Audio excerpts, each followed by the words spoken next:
Well, good afternoon, everyone, and thank you for joining us today for this special exhibit opening for Beyond the Wall, Visions of the Asian American Experience. Today's symposium is sponsored by JM Enterprises, Inc. My name is Wendy Lowe. I'm the curator here of education at the Murakami Museum and Japanese Gardens. My usual job is managing the education department in our programs, but on rare occasions, I have been involved in curating some exhibitions, and this one being my third. I hope you enjoy the exhibition with these wonderful artists. Beyond the Wall is a very dear and important exhibition to me personally. As a Chinese American born and raised in Miami to Chinese immigrants, there was never much representation of Asians in South Florida. Growing up in Miami, where the majority is Latin, I usually joke around saying I'm a minority among minorities. The Asian and Asian American community in Florida has grown in the 2000s, and I'm grateful that organizations like the Murakami Museum and Japanese Gardens, a rare gem in Florida, is one of those places that highlights Asian culture. The U.S. is a nation comprised of many immigrants, and for centuries, these immigrants have contributed to society's development and introduced some of their distinct ethnic customs into American culture.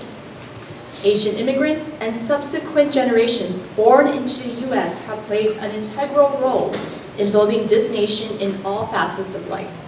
Yet these communities are often still viewed through a lens of stereotype, cliché, and myth. The exhibit opening this month during Asian American and Pacific Islander Heritage, or AAPI Month, is a poignant time with today's environment and rise of Asian hate crimes, especially during the pandemic. Beyond the Wall provides a platform for these Asian artists to share their voice and create a dialogue with our diverse community to foster understanding and communication, and for us Asian Americans in the community to feel represented and seen. This exhibition features the works of 5 dynamic contemporary artists of Japanese and Asian American descent who explore their cultural heritage and individual identities through the powerful, large-scale medium of the mural.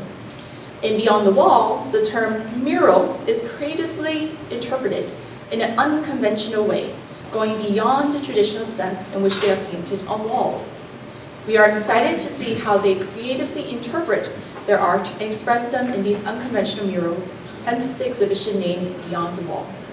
Now that we have an understanding of the exhibition, let me introduce to you these 5 artists, starting in alphabetical order. Boy Kong. Boy Kong is a self-taught multimedia artist of Chinese and Vietnamese heritage who was raised in Orlando, Florida. His growing body of work draws inspiration from a vast array of sources, from folk art to graffiti and surrealism to ukiyo-e, and employs a multitude of media, including watercolor, painting, illustration, collage, assemblage, sculpture, and mural art on both a small and large scale. Boy's distinct aesthetic knows no boundaries. His distinction, in fact, stems from his penchant for variety and his endless exploration of color in both theory and practice. Boy will frequently conflate and blur the lines between animal, mineral, and vegetable when composing his subjects, which are further enlivened by his use of pastels and neons, lending the final works an electric, comfortable, polished quality of his own design. His work has been exhibited in a number of solo and group shows throughout the United States since 2012. And he has had murals and other works commissioned by the Audubon Mural Project, University of Central Florida, Google, Nike, Uniqlo, WeWork, and Heineken, among others. His work is included in various corporate collections and in the permanent collection of the Orlando Museum of Art.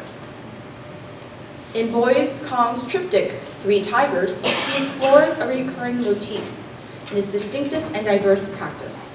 Having myriad symbolic meanings, these sacred animals, frequently depicted in East Asian art, appeal to the artist's interest in Pan-Asian iconography, partially motivated by his own blended heritage.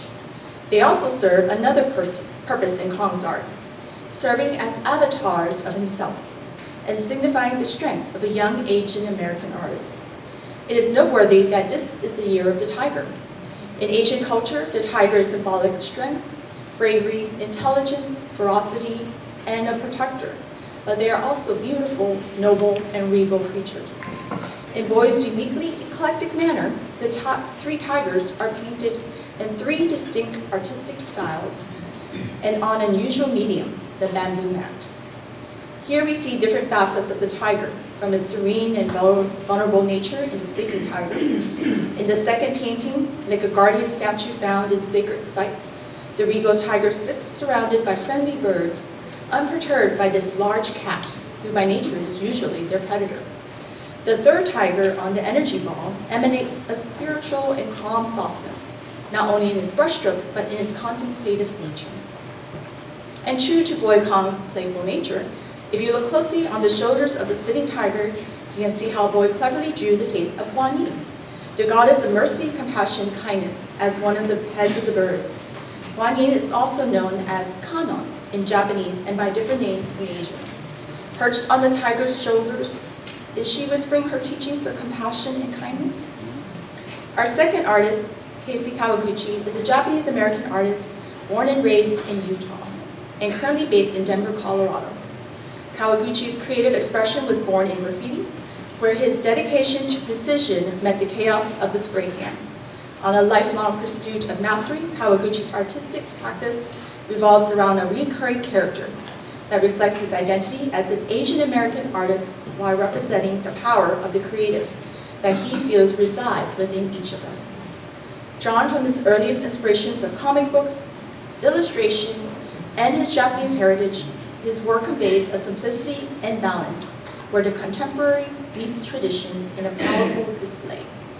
For the past 2 years, Kawaguchi has been working with Redline Contemporary Art Center as a mentor and believes that passing on the creative spark is the greatest purpose of his work can serve. His work has been exhibited across the United States, including the Japanese American Memorial Pilgrimages, Redline Contemporary Art Center, McNichol Civic Center, Rhino Arts District, and Crosstown Concourse in Memphis, Tennessee. His clients and collaborations include Major League Baseball, Japanese Arts Network, and Denver Public Arts, among others. Kawaguchi's artistic practice was captured over the course of 2 years in the documentary Mastery by filmmaker David Kaufman and can be found on the Murakami website. In his mural, a noble warrior woman holds in her left hand a sheathed sword and in her right hand a brush. The sword's purpose is to cut and be destructive, while the brush is one of creation. In Kawaguchi's mural, the fearless warrior has chosen a path of art and creative forces. With her determined stance, she points to her destiny. She asks her viewers, which path will you walk? Kawaguchi explains that his piece, Unmei, meaning create your fate, delves into duality found within each of us. Unmei translates to both fate and destiny in Japanese. Each person walks a path, one determined by choices, chance, and change. We collaborate with life and what we've been handed to give meaning to our existence. The brush represents the creative force, guiding us through our internal battles to become the greatest version of ourselves that we are meant to be. We wield a force that can be both creative and destructive, ugly and beautiful. I see fate and destiny, but I also see choice. All things meet in the middle, and in the center one finds purpose. Our next artist, Elena Øhlander, is a mixed media visual artist and muralist based in Jacksonville, Florida. She obtained her BFA in photography from the Art Institute of Jacksonville in 2014 and is actively pursuing her MFA in painting and drawing from the University of Florida. Through the format of murals and illustration, Øhlander explores identity, individuality, gender issues, and social justice.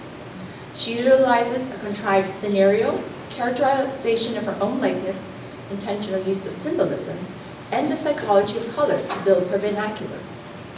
Her emphasis of hyphenated American identity is used as a comparative lens that focuses on Asian diaspora awareness and unification to society at large, investigating issues surrounding cultural preservation and historical memory.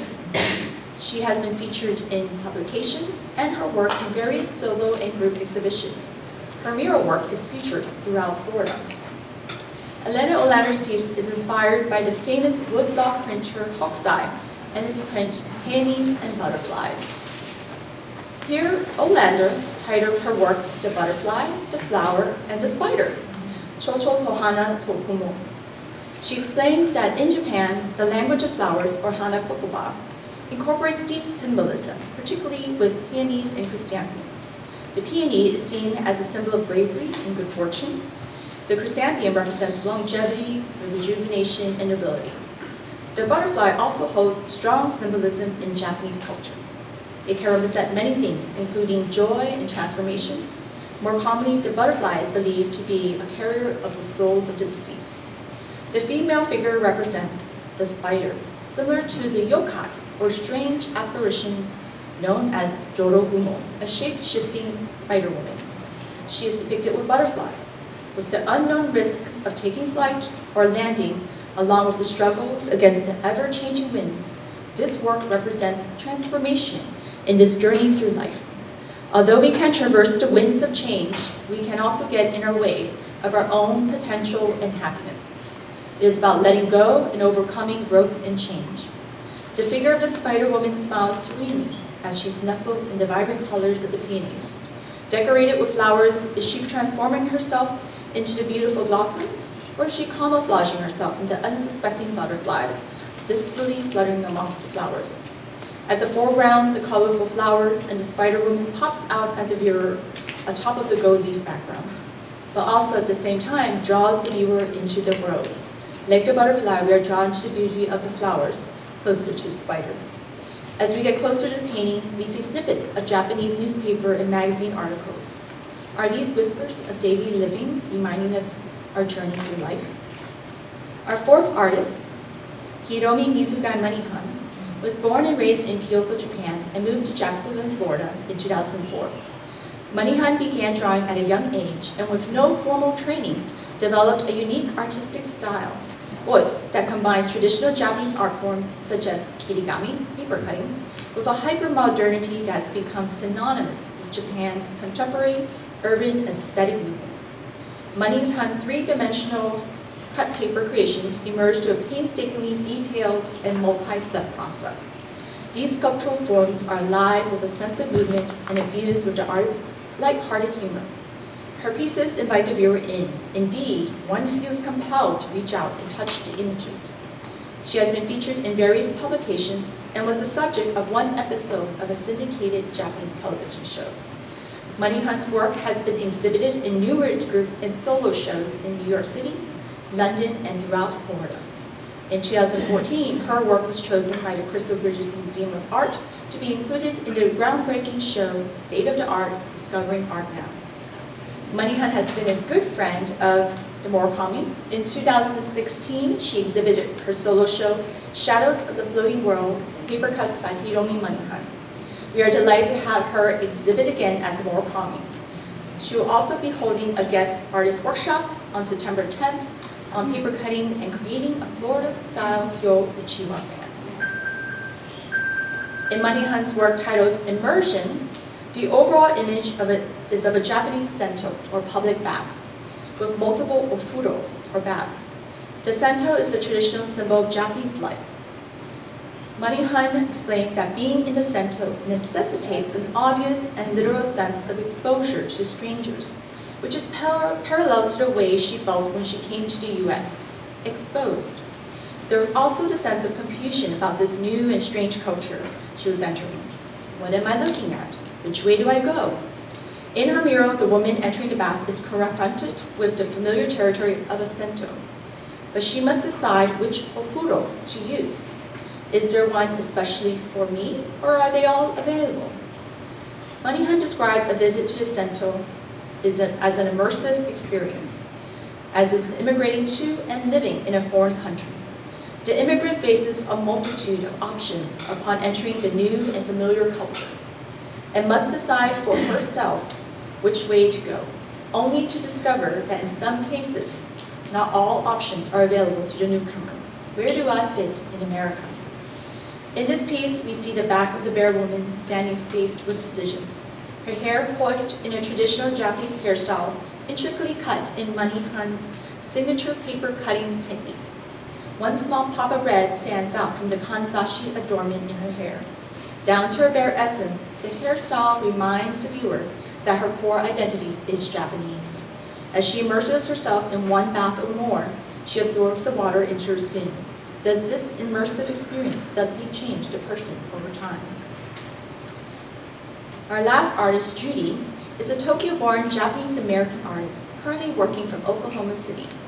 Her colorful, figure-driven work is inspired by traditional Japanese art, such as bijinga, images of beautiful women, and yakushae, images of kabuki actors,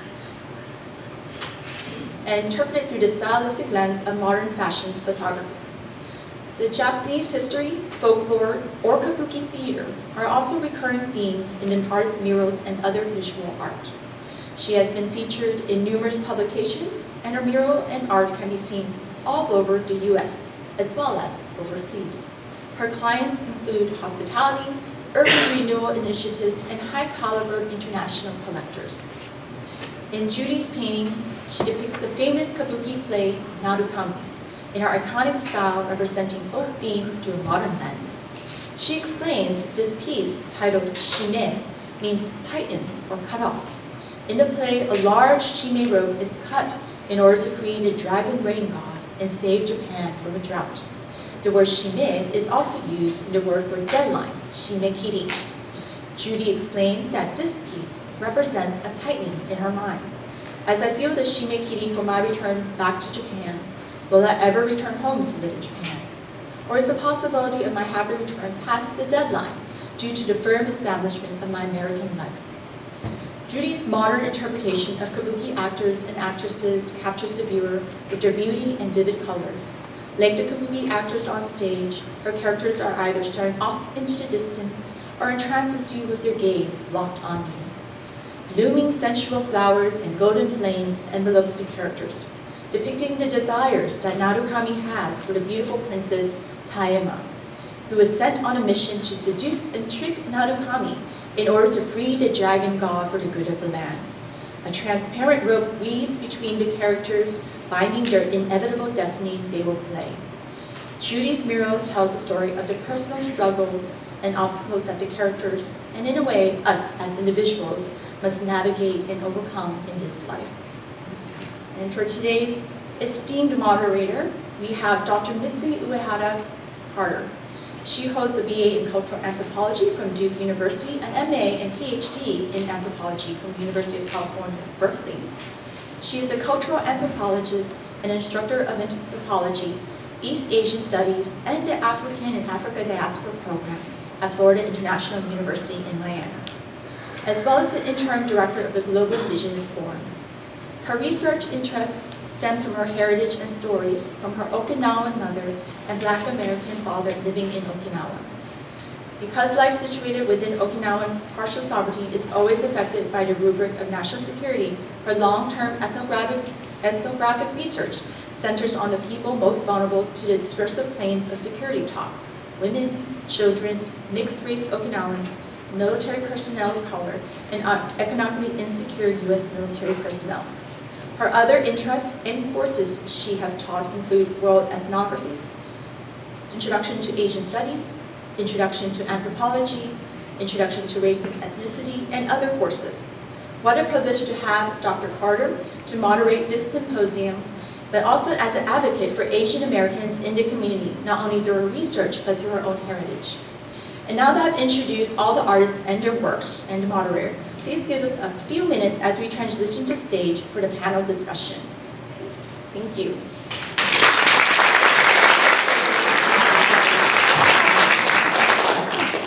I'm so excited to be here today. I feel very honored to be here and to be in the presence of these incredibly talented artists. So as you saw from my introduction, I am not an art historian, so I'm going to kind of center a lot of the questions that I have for the artists today around the issues of identity, kind of thinking about what the exhibition title means, and we'll have a conversation between the five of you, and then we'll open it up to Q&A in about maybe 30 minutes or so, 40 minutes, depending on how the conversation goes. So I had a chance to talk to some of you last night and get to know a little bit more about the pieces that are here today.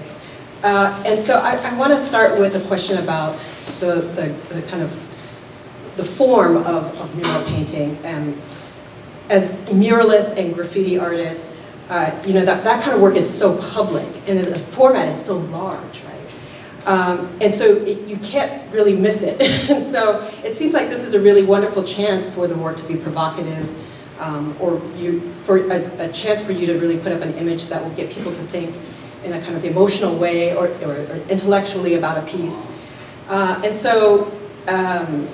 And your work is so, the work here especially, but also we saw today, you know, your other works, have such a strong Asian theme or concept, right? So what do you want people to kind of get from your artwork, given that it's so public and in such a large format? Do you want to start, Casey? Because I know that you've done a lot of work in graffiti in the past. Sure. Can you guys hear me okay? All right.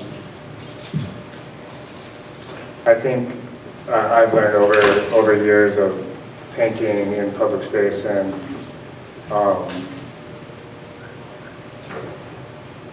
where your process is so exposed, and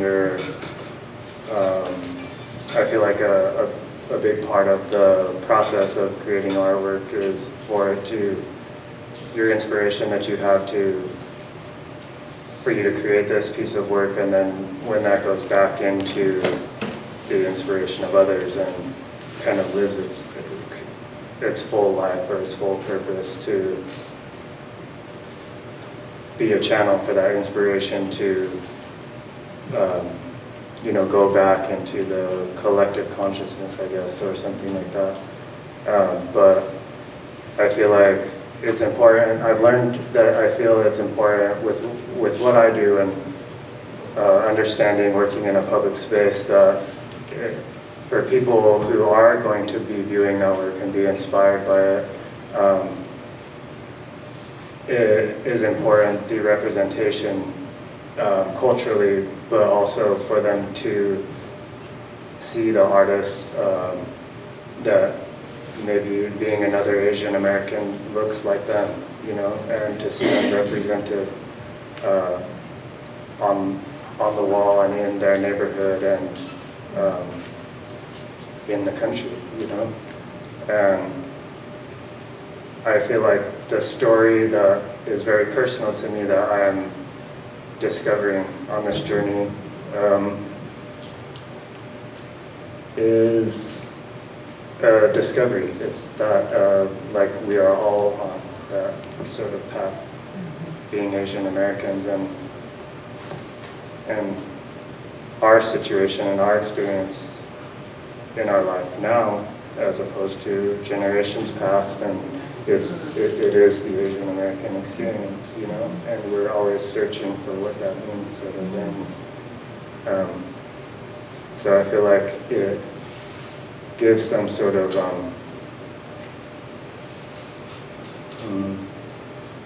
it becomes a strong sort of beacon or bridge for situations like this, to be able to talk about where that inspiration comes from, what the discovery is all about. And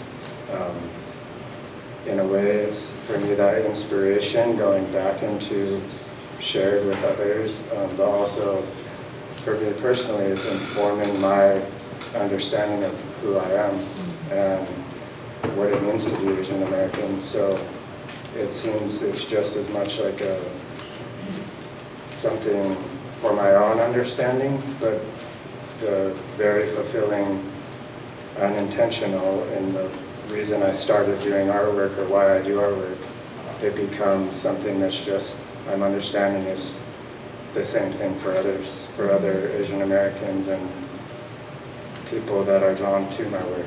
And so there's a deeper thing because of why I'm creating my work and what it represents, that it leads to those connections, you know, and which only helps, I think, us understand, the people I do connect with, that the similarities we share, and whether that's trying to understand our identity as Asian American, or reinforcing validating your experience in some ways. But thanks. Yeah, I hear a lot about, you've talked a lot about that kind of idea of self-discovery through your art, and I think that's beautiful. That's something that I think resonates with several of you. Did any of you want to jump onto that as well?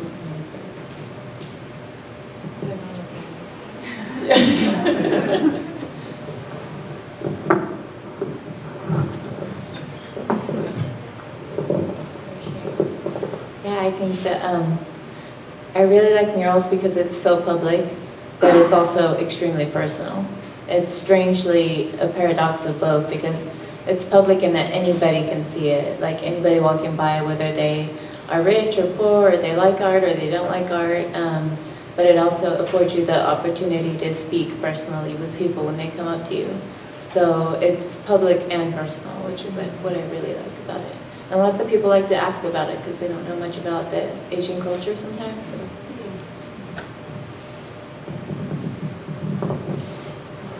Okay, great. I was talking to Hiromi last night as I was looking at her piece on immersion, because it reminded me of when my mother first moved to this country, as I think it was mid-1960s, and she moved to Houston, which was still racially segregated at that time, and people didn't know what to make of her. This Asian woman, and this kind of, the history of this country has been pretty, situates black and white on this binary, right? And so they didn't let my mom sit in the movie theater with my father, because they didn't know what to do with her. She's not black, she's not white. And so it's a very dizzying kind of experience, right? And historically, so many Asian Americans have had to grapple with being oddly positioned in this way, on these kind of strange, surreal racial hierarchies. So we're often triangulated in a very odd way. And so some people have even shied away from being labeled at all, right? But each of you, as I mentioned before, have centered your Asian background in your work, in your artwork. It's very, very strong and very visible. And so I was wondering if you could talk about how your art form allows you to embrace your Asian heritage in innovative ways, or to allow you to kind of embrace it on your own terms, right? And I'm ultimately wondering if this kind of art has allowed you to process your Asian American identity in a kind of more hybrid and fluid way. And I know that you've kind of alluded to that already, but Elena, I know that you do a lot of this kind of work, layering technique in your work, and you talked about Asian American identity. Can you hear me okay? Awesome. Yeah, I think that those very questions are the things that I think about when I'm making my work. I often spend time having mini existential crises, thinking, who am I, and where do I belong, where do I fit? And I'm always kind of suspended somewhere in between, being very mixed race. And that word, I think, in and of itself is a social construct. And my work, I'm trying to kind of like break down that social construct, but by also like taking up space with being unapologetic about who I am. And that is a discovery kind of process, because I think naturally I don't feel compelled to take up space. I feel like maybe it's a cultural thing to kind of like take up the least amount of space, And so doing things like public art especially, you have this opportunity to, have accessibility, which is something that's open for everyone. And I'd say this because when you go into a gallery space, for example, or a museum, I still meet people when I'm making a mural publicly that will say like, oh, when I was growing up, I never had the opportunity to go into a museum or a gallery. And I think it's a privilege that perhaps not everyone thinks about all the time, So public art is a way to connect with people about culture, about history, about who you are and your identity, and kind of allowing them also to open the conversation between the work, between you as an artist, and I've seen a lot of transformative things kind of happen from that. Like really beautiful moments of connectivity to the work and representation specifically for Asian Americans or Asian immigrants that see the work.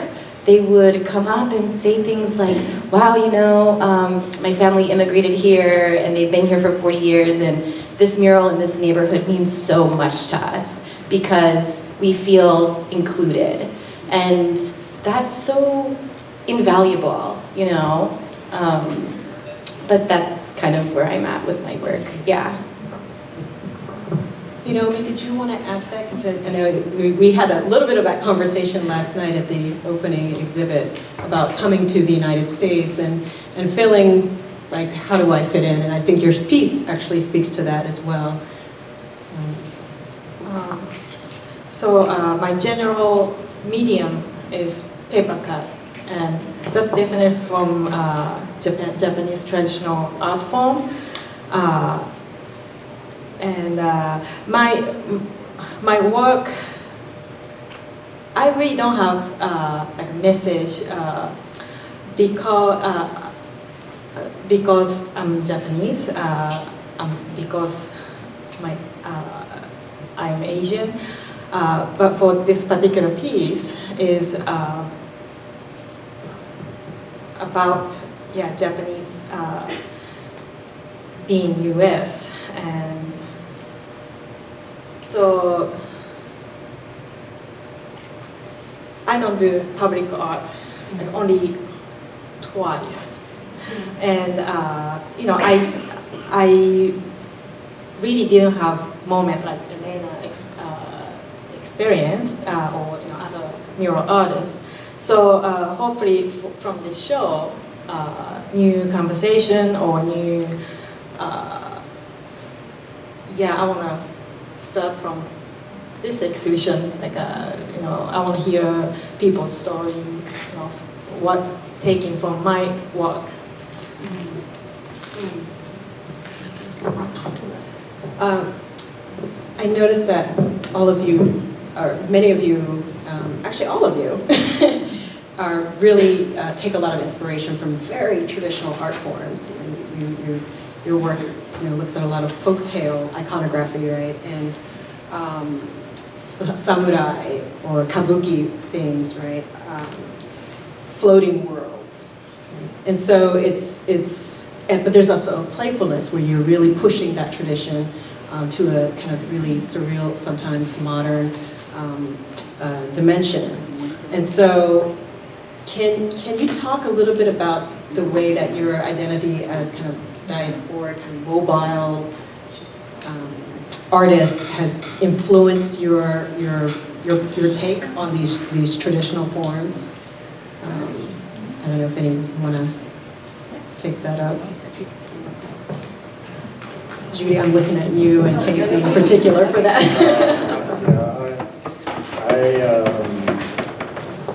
I've realized through painting what I grew up as that I became a part of my identity, the culture I was raised with, my Japanese family and other Japanese families I was raised around as a young kid, where it's what I identified as being Japanese and knew of Japanese culture. And I realized after through my art and through painting, the things that were carried on to be a part of my life as a kid and here in America that were very old traditions, you know, like very old traditions that are basically understanding that the unique situation, like of my childhood and really everyone's unique situation of being Asian American and whatever you identify that as because of what was so traditional, so important, and old traditions that they were carried on through coming to America. And I think that I kind of see that in how I make artwork, especially with using spray paint and working on walls in a public space, that there's some sort of a overall contrast that I'm after, and I see that in it as well, where it's just speaking true to my own experience of what I understand as being Japanese American, but painting these things that are that have such a tradition to them. There is this contrast of exactly that tradition and contemporary, I guess, that is where the discovery comes in from. Yeah, I saw in your one of your works where you talked about how you found out you had some samurai lineage, or you come from a family with a very prominent samurai name, and so that was one of the things that kind of drew you to some of the imagery. And I know, and for you, Juuri, we were talking last night about a similar thing, where for you there's almost a nostalgia of this fear of loss of these traditional forms, and it's one of the things that has. Exactly. I think I'm more and more drawn to the traditional things like kabuki. It's so traditional that maybe even many Japanese aren't interested in kabuki because it's like seen as very old-fashioned. But I feel like as I get older, I need the comfort of my childhood, and these traditions kind of on an emotional level make me have the comfort of home, like a feeling of home, because we often feel like in between somewhere. So, but also since I was raised mostly in the US, it's kind of like a visual journal of my learning too, my art, because like people will come up and talk and say, oh, I don't know about kabuki, can you teach me more? And I can just say, I don't know about it either, that's why I'm making a painting about it. Like I'm learning and then I'm painting, so it's both comforting the tradition and it's also the excitement of learning something new within that tradition that I didn't know before. But it just feels like, it feels so right when you discover these things, because they're already like part of your consciousness. My mom hates kabuki too. It is kind of a little bit hard to understand unless you want to understand it. But if anyone ever goes to Japan and needs to know how to buy kabuki tickets, ask me on Instagram and I will help you. Do you feel like, for those of you who also present your artwork in Japan, or in more Japanese spaces, because I know a lot of you currently live in places where the Asian American population is really small, right? Oklahoma, I don't know how many Asian Americans are in Oklahoma, but, or in Orlando, no, you're in Jacksonville, that's right, another place with a huge Asian population, right? So,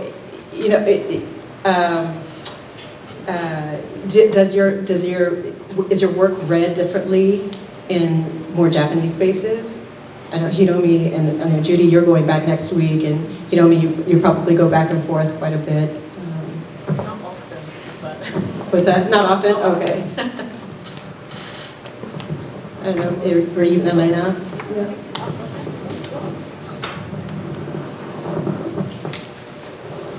So, a couple of years ago, I had the opportunity to work with Pilot Pen, and they're a Japanese company, but also they have their United States headquarters in Jacksonville, Florida, like of all places.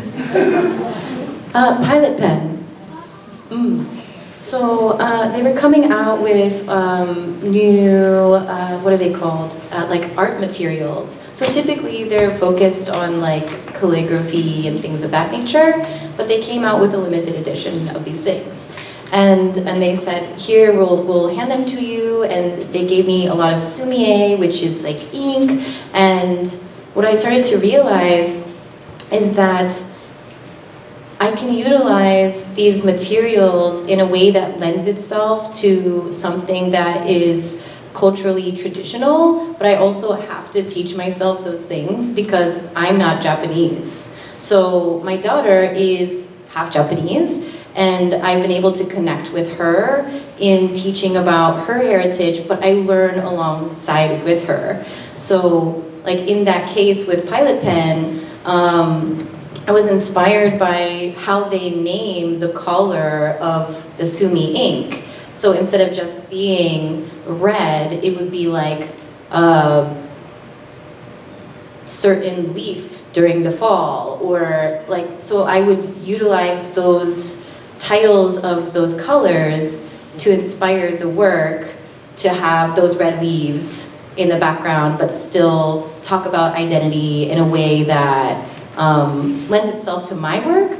And then having Japanese like CEOs and people coming to the Pilot Pen headquarters, because that's where those pieces live, and finding out that they're like, wow, bikurishita, or like, wow, I'm so surprised. This person's not Japanese, but they kind of stayed true to like the materials or the craft or the color. Like that's really important to me, to like do the research and make sure that I'm honoring the traditions or the materials or the language properly. Because I'm also teaching my daughter, who is also an Asian American, trying to navigate her identity as she grows older. So like it's an interesting process, and understanding how, you know, perhaps my work is perceived as a non-Japanese person that's so Japanese-centric in terms of context. It's not always that way. I do explore other aspects of my heritage, but it is most prominent, yeah. Boy, I'm gonna jump to you. I know you're sitting here quietly. It's, he's like, oh, don't ask me too many.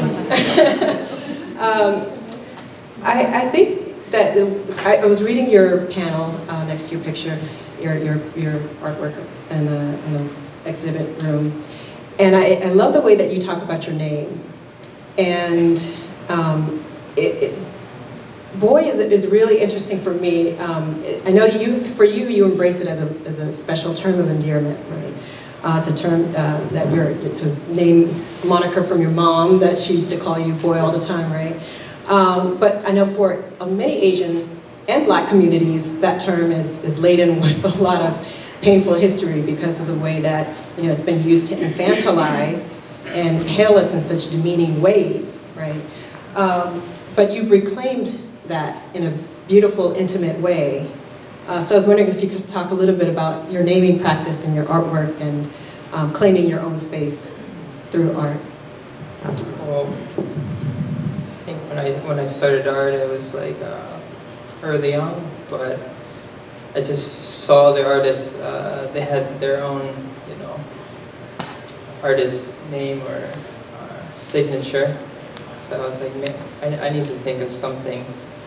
And then I just felt like using the name my parents called me in the house as something I could just connect with people, because it seemed so different. At first, the differentness of it just felt like I didn't want to be connected with it. And then later on, I was like, oh, I think it's so different that I could connect with people because how different it is, you know. And the last name of Kong, when I see the word Kong, it just I just see it on movie posters. So you see it really big, you know? Yeah, you just think of a big monkey, you know?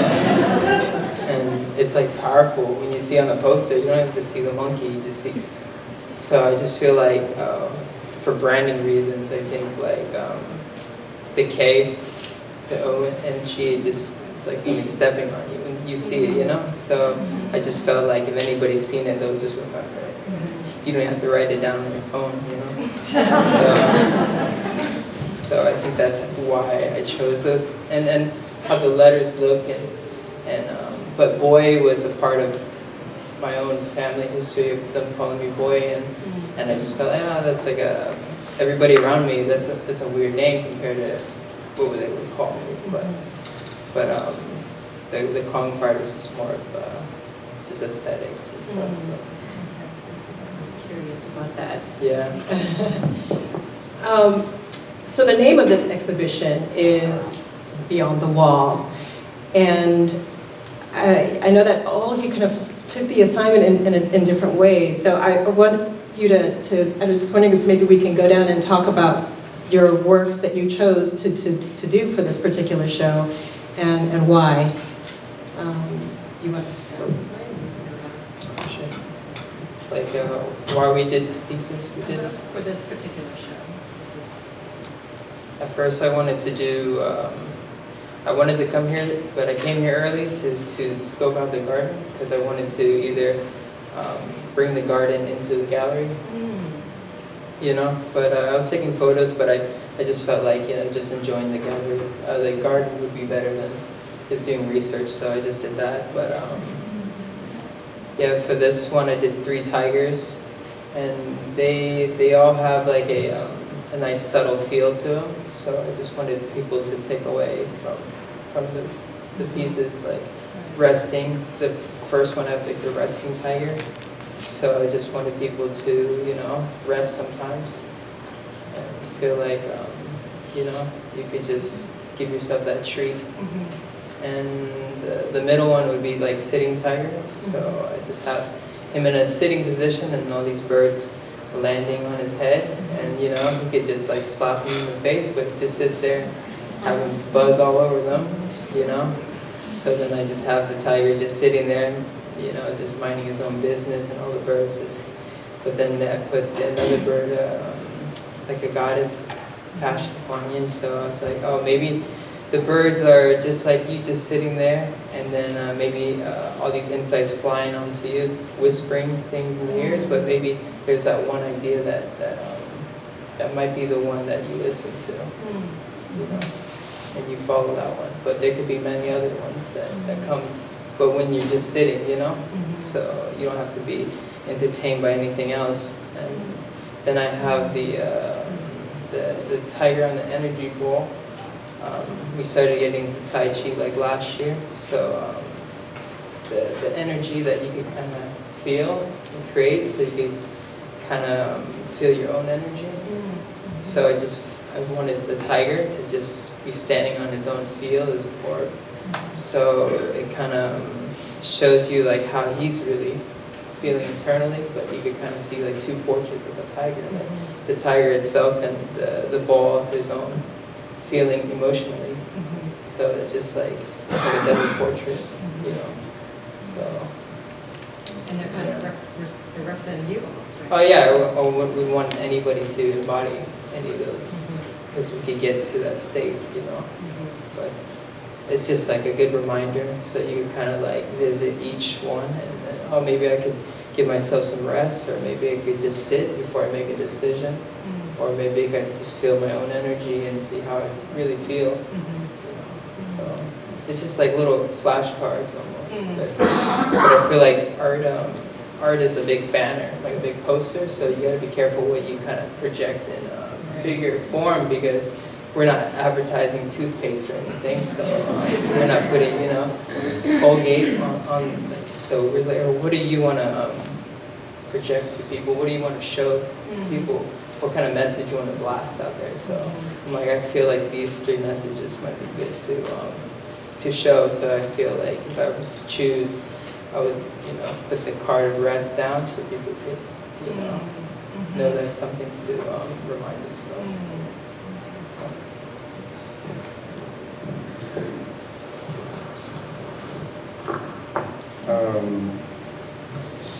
I think this piece, all of my work and the character that I paint is very, was born of I think, definitely a very personal exploration and self-representation. And overall in my work, I think there's a pursuit towards an overall sort of balance and contrast expressed in visually in the composition, in the colors or lack of colors that I use, and specifically for this piece, I think I also, the character that I've created has come of, within that contrast, being male and painting a female character, and, you know, like I do, I feel like there's a subconscious thing of me detaching from creating myself, from painting something that I identify as myself, and I think that maybe was a subconscious thing to create a feminine character, but there's also a feeling of a certain balance that is expressed within myself in that feminine character and the way I portray her. And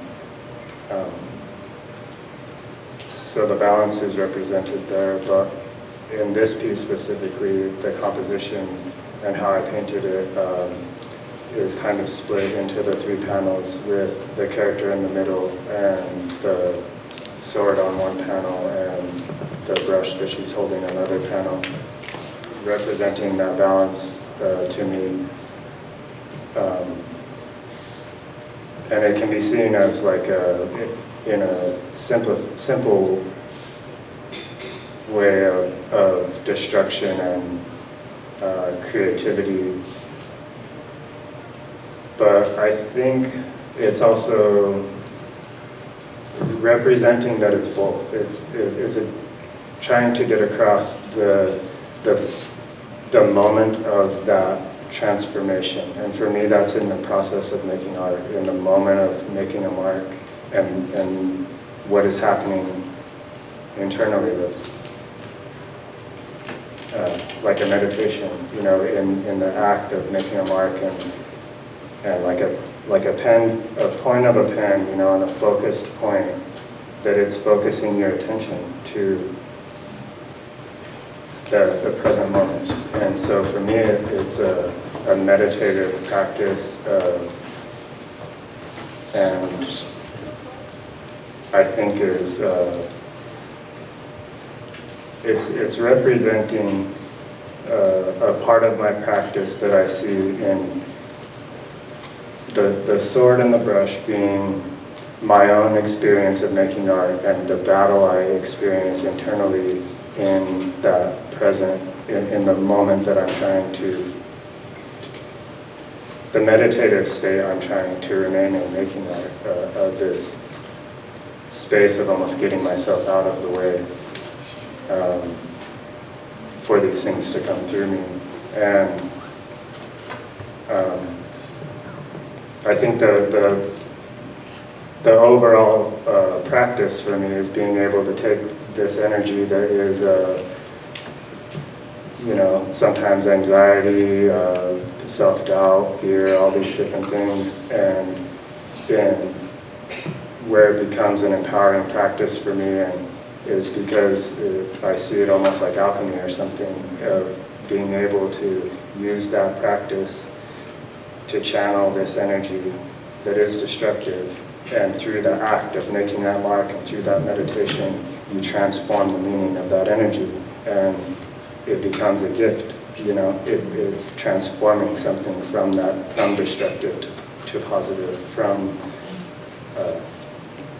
negative to positive, and destructive to creative, and So you have a very, your beyond the wall is like really, literally, it's like very spiritual almost. Yeah.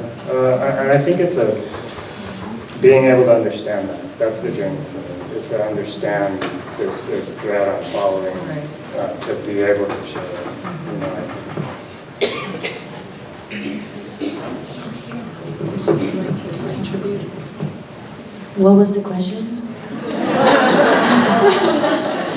So thinking about the name of this exhibit, Beyond the Wall, and really focusing on how Asian American artists are pushing, you know, this idea, the stereotype, the cliché form of what Asian means, right? You all have been you chose pieces that were to kind of represent this challenge, right? Yeah, with my piece, I was thinking about, of course, what does being Asian American mean to me in America specifically, and I have no idea still. I'm still figuring it out. But every time I make a new piece, I feel like I get a little bit closer to the answer of that. And so I know yesterday, Hiromi-san, you asked me like the collage aspect of that in my work. What are those pieces? Are they random or are they intentionally chosen? And in this particular case, I chose them intentionally because they are taken from vintage Japanese magazines that are women-centered. So women's magazine, you take a look at the advertisements, and typically they are centered around domestication and kind of like the societal expectation of women. And I think that goes beyond something cultural. It's a societal thing. And so when I take a look at vintage magazines and I take a look at magazines today, like the conversation is still the same.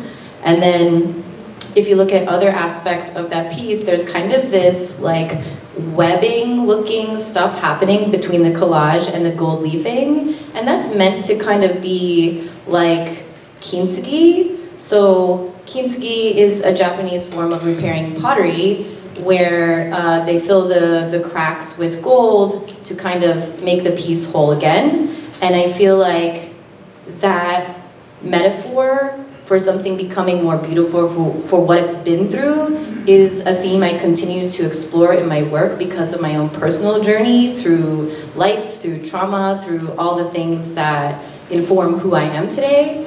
And so I imbue that in the work. Outside of these cultural references like hokusai, peony, and butterfly woodblock prints, you know, I'm trying to bring a contemporary context to some of those traditional practices in a way that preserves culture and kind of gives historical context to today.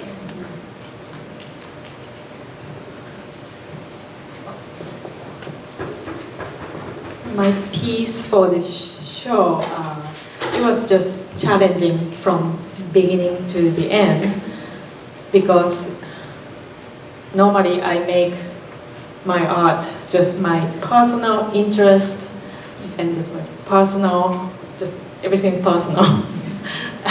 But you know, Beyond the Wall, experience, Asian American experience in US. And I just did personal experience, personal feeling when I entered US starting Second Life.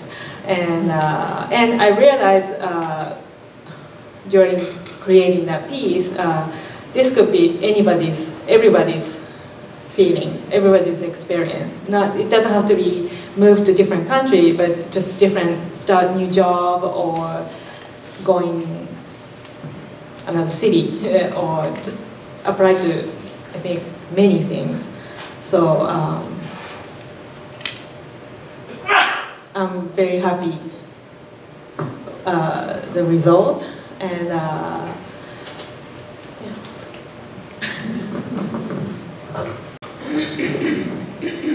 I think I was happy that it was beyond the wall, and it was also beyond the time frame that we usually get for walls, because we usually have to work pretty fast when we do murals, like they're events, so they're like a week or something. So I got to spend a long time on the details of this piece.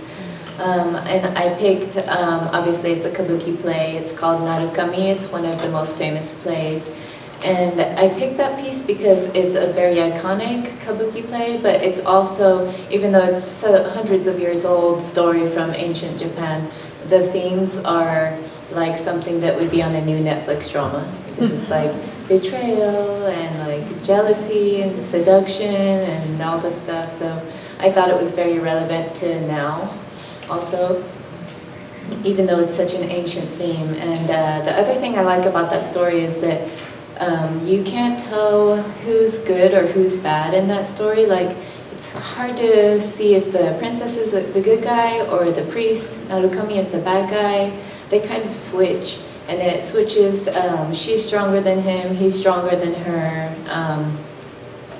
Yeah, so it's everything is kind of fluid, and I feel like this is quintessentially Japanese, to have lots of questions and not one real answer.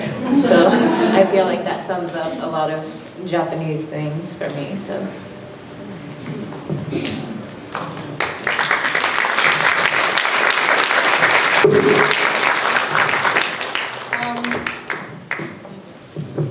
I have a funner question. I was going to get into a little bit of a heavy one, but let's. I know for a lot of muralists and graffiti artists, it's not just about what's on the wall. There's a whole process about how you're in dialogue with music and pop culture and fashion. Where do you take inspiration for a lot of your work? Is it just Japanese fashion and pop culture and magazines, and is it from elsewhere?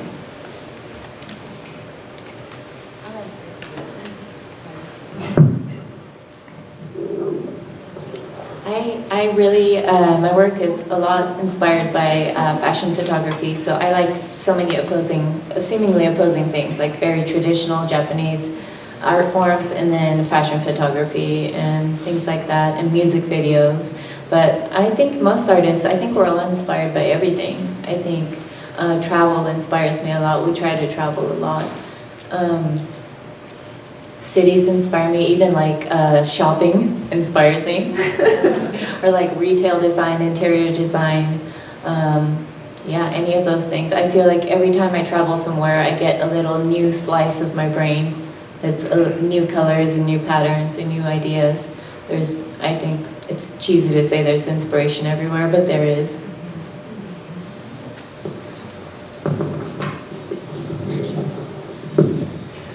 Okay. I'm gonna just ask one last question, then we'll open it up to the audience. But what's on your horizon? What are your future projects like? Or have you started thinking about what's next?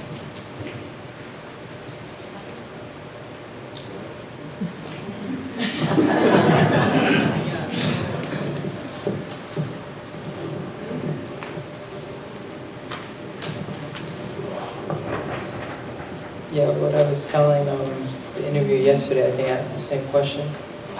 I just wanted to make paintings that you can enjoy from your kitchen. Just look at art from your room or something. So that's how I see art that I like, just in a place that you're just familiar with. So they kind of become like an icon for each room, and you kind of like. You kind of wake up and you're in the same reality or something. So you're like, oh, I think I'm in my favorite bathroom, there's a fish with a hat on it, Or like I'm in the kitchen, there's like a worm on the wall, Or like a roach in the living room, like playing a piano, Playing the piano too. Yeah, so it's just something weird. So I just feel like, and people have different, size, like, shelter. So I just feel like just some personal art, something you could just enjoy and make you happy if you choose it, So. Yeah, your work is so playful. It definitely makes me happy when I look at it. I don't when we were asked the question yesterday of, what kind of art we would like to try making that we don't currently make, or, and I don't know if necessarily where it's going to be taken, but I've had inspiration of connecting with plants and growing plants recently, and my family comes from farming, and in Utah, my family had a farm and helped other Japanese families move to Utah and work on the farm and stuff. And I never was able to, that stopped at my dad's generation of working on a family farm. So I was never connected to that process. That's something that was a very strong tradition in my family. And so just through growing like spider plants that I've started taking care of now, that occupy like half of my living room. It's been like 3 years. I've had one spider plant turn into like 50 or 60 plants. So I've had the inspiration through connecting to something deeper with my family. And it's something that, even though our family farm is not there anymore, my dad and all of his siblings, they've grown up carrying it on in their own way with either a small garden or a small farm at one of my uncles. So still carrying on that tradition of harvesting and nurturing plants. And my uncle practices training bonsai in California, and he's been doing that for about 40 years now. And I had inspiration recently to try to collaborate with my uncle, and with the plant that he's trained, and whether that's making the plate that it will sit in, or my own miniature characters that will create an atmosphere around the bonsai. But I'm really inspired by that recent inspiration with plants, and how I might be able to connect that with my work now. And I see that more as potentially gifting, not anything I would sell, but like a priceless thing, that you've put your energy into. Yeah.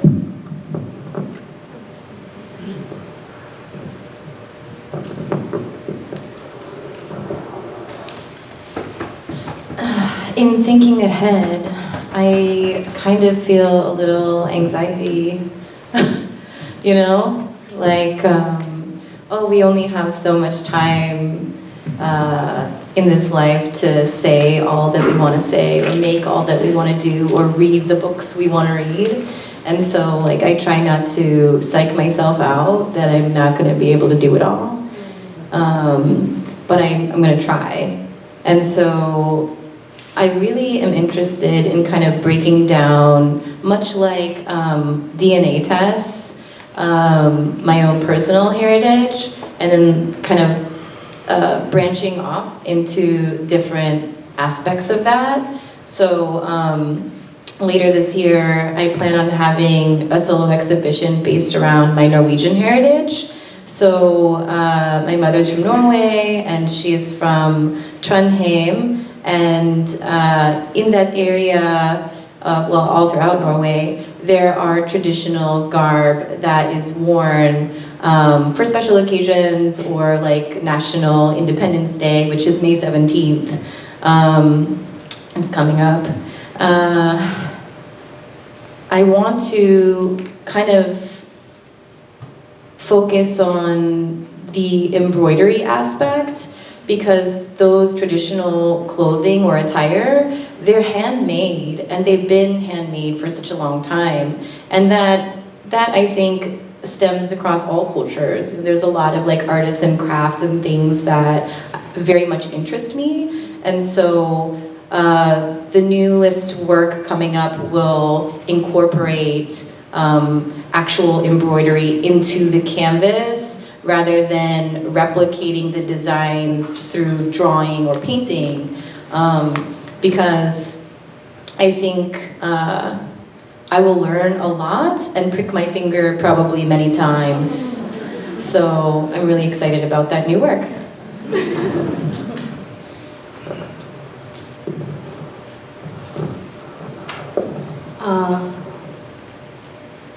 So probably in the future, I'm not gonna create much mural, but like next year I have, well, I need to start really like now. I have huge project coming up next spring, like filling up 40 feet tall and 30 by 30 square foot space. So with my paper cut work. So it's gonna be not just one sheet of paper cut, it's gonna be 3-dimensional piece. So I just only think that project for now. And it's gonna be in Jacksonville, so yes.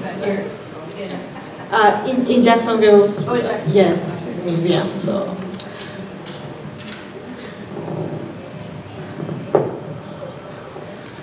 I don't have any super concrete plans yet. Everything that in my life gets planned like 1 month before, so the show was like the most organized thing I've done lately. But I would love to. In the US, we do a lot of mural festivals for areas that are struggling, like neighborhoods that are struggling, or up and coming that they're trying to clean up and make safer and nicer.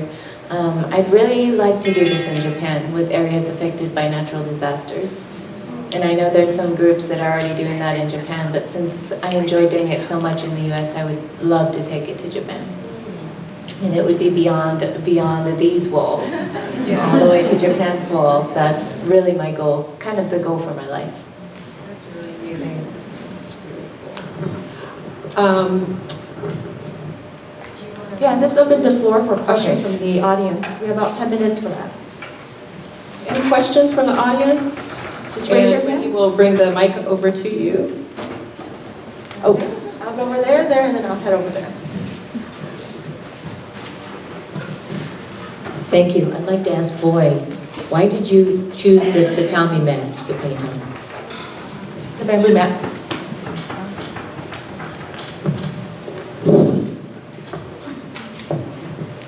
I chose the mats because the dimensions were crazy.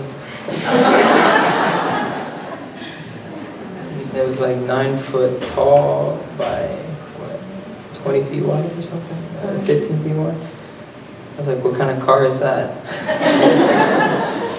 So I was like, then I went to bed and I woke up and I was like, you could paint on something that you could roll up, and I was like, oh, maybe canvas. But then you would need like stretcher bars. And then I was like, well, maybe the mats because they're stiff, so they kind of hold their shape. So that's why I painted on them. And plus we use mats a lot in Asia to just eat on and sit on, so it's just like familiar. So something from the ground to the wall, so it goes back to the wall. You have a question over here? So when it comes, oh, by the way, you all are so amazing.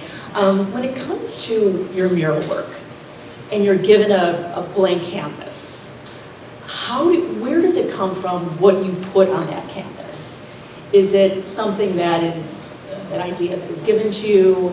Is it solely your own idea? Does it come from a client? Where does the inspiration come from?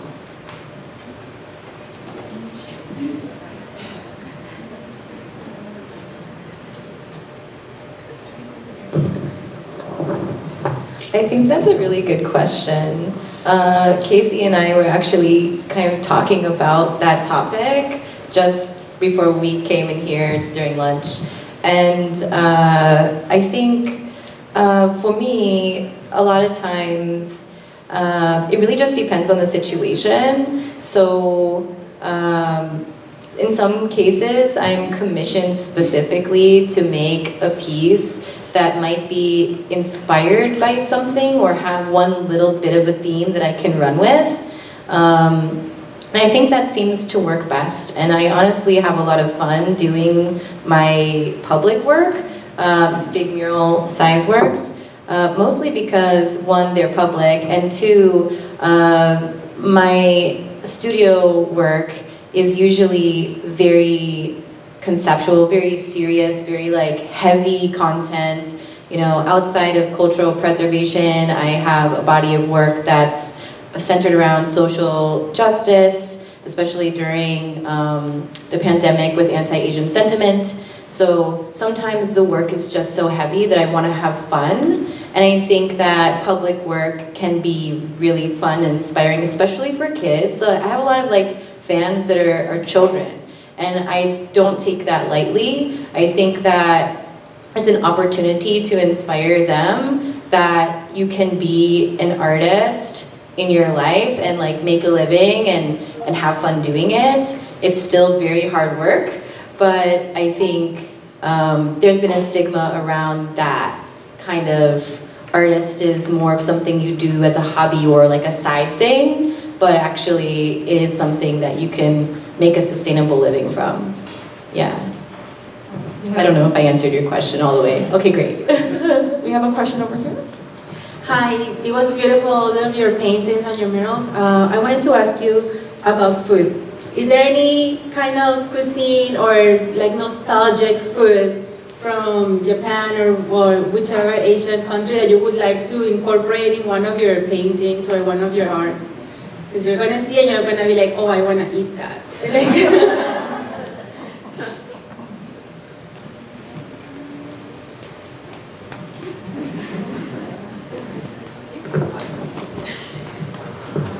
No, I don't really usually paint food, but we were talking about this yesterday, but the one food that powers my murals is natto. I don't know if you know what it is, but in Japan it's fermented soybeans that we have, and some even Japanese people don't like natto because it's so slimy and it smells so weird, but it's fermented, so it's like really good for you. It's like sauerkraut. So actually, I try to eat that every morning before I do murals because it's very physically tiring to go paint in the sun. So I'm not sure if I will paint natto in my paintings, but it definitely powers my murals. And if anyone wants to be more healthy and you feel brave, you should try it.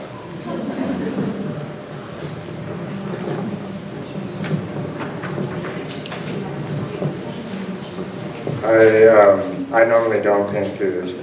Definitely, but I have just recently had the opportunity with History Colorado doing a Asian-specific exhibit that touched on food culture in Colorado's Asian community, and I was able to do drawings. That's kind of my roots, and my foundation is just drawing with a pencil, and I've never really gotten to share that kind of work because when I started showing work, I was already painting, and so I kind of skipped that whole part of my art life with sharing it with anybody, and so it's still like the foundation of my every mural that I paint, but I was able to paint specific important foods to my family. And speaking to those same traditions I was talking about earlier that I identify with as being Japanese American, I was able to share both of those things, like my drawing, but also drawing.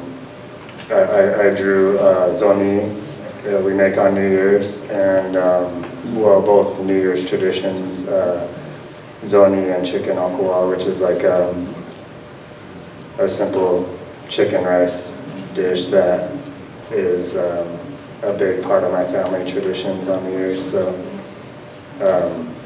I hope people wanted to eat them when they saw them, but yeah, they're just little pencil drawings. We have one question over here. I was just wondering if meditation is any part of your creative process, like before or even after you created your works. Is meditation a part of your creative process, before or after? I'll just answer that quick because I have the mic of my part of that. The practice itself to me is a meditation, and so, and it's specifically mural painting, that because it's so physical, and there's something to the struggle with the physicality of it that matches my internal sort of struggle that's happening, or yeah, there's something where that all lines up for me, and there's some sort of feeling of like a physical meditation in a way. So I think it's definitely a part of it, but not maybe in the way that you're asking. Yeah. So I have one more last question here, and then we're going to invite the guests to go into the galleries for a meet and greet where you can ask more questions personally with the artists. Okay, so one last question over here. Okay. Hi, so first I want to say that all of you guys are amazing. I'm also Asian American. I'm from Chicago. I grew up in a family that owned a bunch of Chinese restaurants and were really involved in the Asian community. And I also really relate to the curator, moving to Florida, being like, whoa, we're all the Asians. But, you know, I was really emotional watching.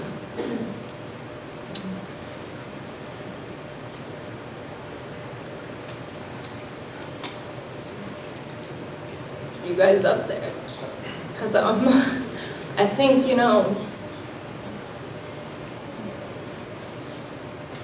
like growing up, I'm 32, you know, I'm sure you guys can relate to this, like there's been a shift, I think, you know, where growing up there, it felt more like a melting pot, you know, like your parents, you know, my parents very much like just be very American. And then through art, you know, I'm an artist too, and I really related to Casey's painting. The moment I walked in and I saw that, I got very emotional with the paintbrush and the sword, and you talking about duality. And being able to work through that. I think too, there's a shift now that's really great in America too, where there's now more of a openness to embrace being Asian, you know, and tying ourselves back to that culture, you know. So I just wanted to kind of ask, you know, do you guys feel more open and embraced with art and other, like not just the public, but also your families, you know? And I just wanted to kind of see what your guys' thoughts and experiences were on that.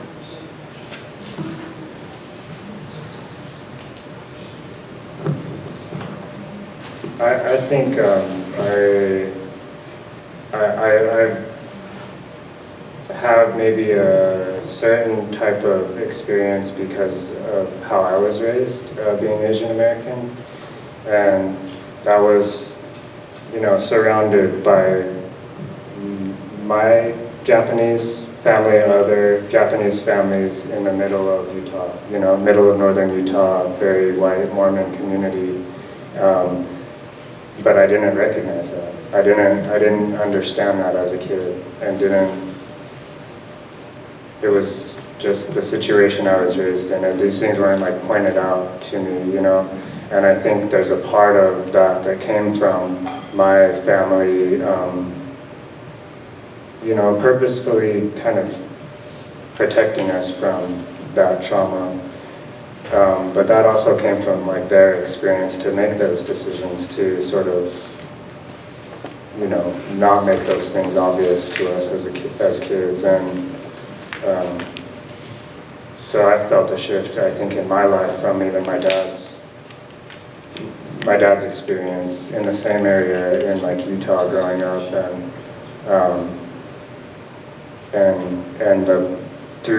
from my dad's generation to mine, being raised around all of my Japanese family and that community, it's always been a strong sense of pride for me, and something that was never, you know, that was never a bad thing. That was never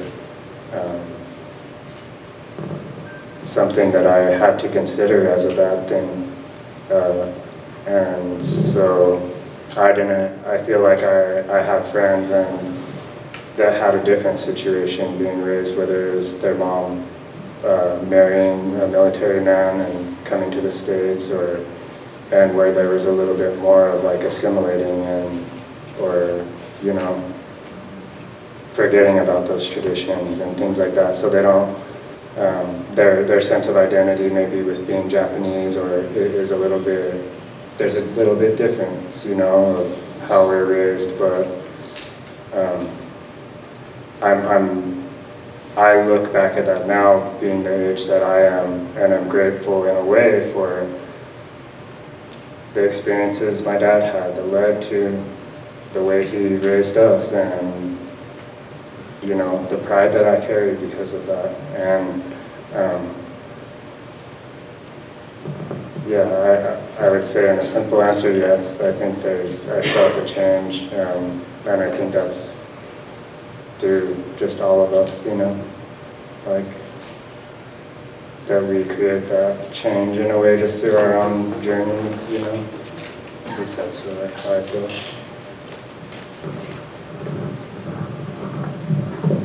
Thank you for your question.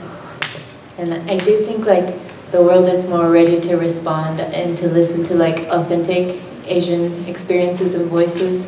I feel like before people just wanted us to draw generic stuff, like draw sexy geisha or something like that. But I feel like people now are more understand when we say no, that's kind of a stereotype and that's not what my subject matter is.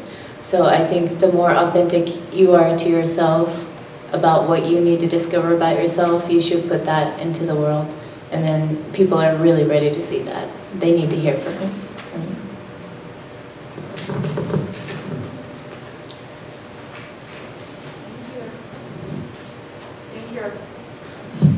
All right, thank you everyone. That was such an informative and very insightful conversation with the artist. And when you joke about it, I was joking too. I think Elena's had some tears because we all had that experience growing up as an Asian American, especially me in Florida, where there are like 5 Asians out of the whole school of 1,000 people. So it's a very different experience. You're the minority. And sorry, got me emotional too. I'm so grateful for all these artists to be part of this very important dialogue.